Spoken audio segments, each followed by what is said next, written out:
کرسی پہ آپ تھے, آپ نے تو ان کو ایک کاغذ بھی نہیں دیا.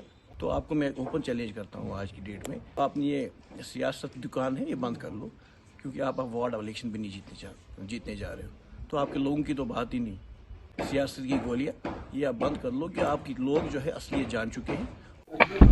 ناظرین آپ سبھی کا خیر مقدم ہے. سابقہ پریزیڈنٹ منصفل کونسل بارہمولہ توصیف رینا نے اپنی پریس کانفرنس کے دوران الزام لگایا کہ موجودہ منصفل کونسل بارہمولہ نے انگریزوں کے بعد ظلم برپا کر رہی ہے. ان کا کہنا ہے کہ اگر چاوڑی فروشی کو ہم نے یقین دہانی کرائی تھی, جس جگہ آپ لوگوں نے اپنی ریڈیاں لگا کے رکھی ہے اس جگہ پر آپ کو دکانیں میسر کر دیں گے. مزید ان کا یہ کہنا ہے کہ اس دکانیں انہیں کیوں نہیں دی جا رہی ہے, جبکہ اس ضمن میں ہم نے منصفل کونسل بارہمولہ کے پریزیڈنٹ عمر ارض ککو سے بات کی تو انہوں نے یوں کہا. کچھ چیزیں یہاں رہتی ہیں. دیکھیے جیسا آپ کل جانتے ہیں کہ جو یہاں پریس کانفرنس کی گئی, کچھ جو ہمارے ریہیبلیٹیڈ شاپ کیپرز ہیں ان کے عوض پہ جو کل پریس کانفرنس ہمارے سابقہ صدر تھے اور کچھ لوگ ان کے ساتھ جو تھے, الٹیمیٹلی میں آپ کو یہ بتاؤں کہ یہ انگریزوں کا زمانہ جو استعمال اس میں کیا گیا. کچھ چیزیں یہاں رہتی ہے کہ جب کوئی چیئر پہ بیٹھتا ہے تو اس کو لیگل پروسیجرز دیکھنے پڑتے ہیں, اور یہ انگریزوں کا زمانہ نہیں ہے, کسی کو دھوکہ دینے کا زمانہ نہیں ہونا چاہیے.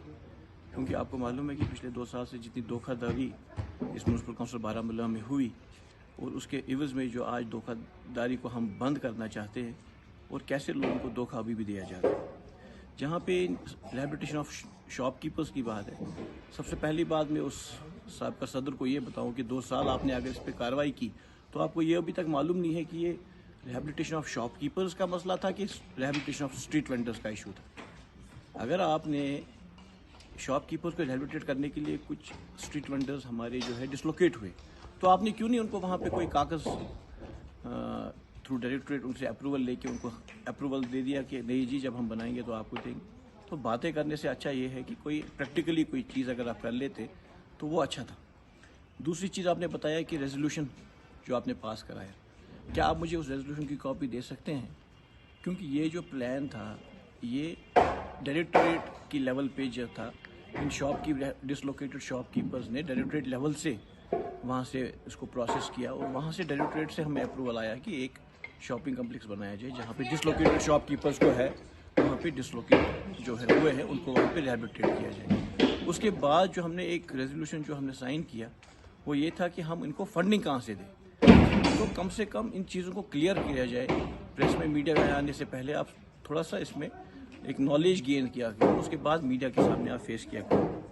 اور جہاں تک آپ نے بات کی کہ میں نے کسی کو ڈینائی کیا, it's not about deny, it's about کی لیگلٹی. کہ لیگلٹی کیا ہے, جو الیگل طور سے کوئی دکان ہڑپ کرنا چاہتا ہے, کوئی بے بنیاد کاغذوں پہ دکان لینا چاہتا ہے, تو وہ تو پاسبل ہی نہیں ہے. جس کے پاس بھی لیگل ڈاکیومنٹس ہوں گے اور جو مستحق ہوگا اس کا ہم حق نہ کسی کو لینے دیں گے اور نہ ہی اس کے حق کو ہم کبھی بھی مسترد کریں گے. یہ میں آپ کے جانب سے آج ان تمام شاپ کیپرز کو بتا دینا چاہتا ہوں, جس کا حق ہوگا. یہ کوئی سیاست کرنے کا جو دکانداری جو کی جا رہی ہے وہ چلے گی نہیں. اور جہاں تک آپ نے بات کری اسٹریٹ وینڈرز کو ریہیبلیٹیٹ کرنے کی بات ہے, وہ ایک الگ پلان ہے. ایسا نہیں ہے کہ ہم کوئی دکان بنا دیں گے ریونیو جنریٹ کرنے کے لیے اور وہاں پہ ہم اسٹریٹ وینڈرز کو ریہیبلیٹیٹ کریں گے.